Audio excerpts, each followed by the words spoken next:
আমরা সকাল থেকেই দেখছিলাম যে এই সোনি আগ্রা এলাকার আকাশে এখনো সেনাবাহিনীর হেলিকপ্টার টহল দিচ্ছে। আশঙ্কা করছে এখনো আন্দোলনকারীরা এখানে অবস্থান করতে পারে, এমন আশঙ্কা থেকেই কিন্তু তারা আকাশপথে এই হেলিকপ্টারে টহল দিচ্ছেন। তারা একই সঙ্গে সড়ক পথে আমরা যতটুকু দেখেছি সেনাবাহিনীর সদস্যরা টহল দিচ্ছে, বিভিন্ন আইনশৃঙ্খলা বাহিনীর সদস্যরা কিন্তু তারা টহল দিচ্ছে এবং মনিটরিং করছে।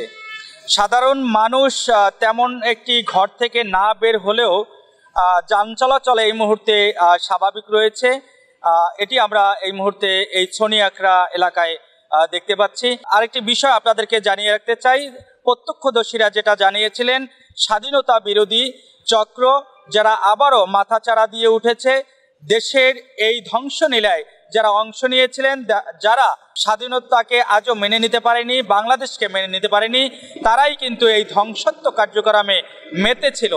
এদের বিরুদ্ধে সোচ্চার ভূমিকা রাখার জন্য আইনশৃঙ্খলা বাহিনীর সদস্যদের প্রতি আহ্বান জানিয়েছেন সাধারণ মানুষ।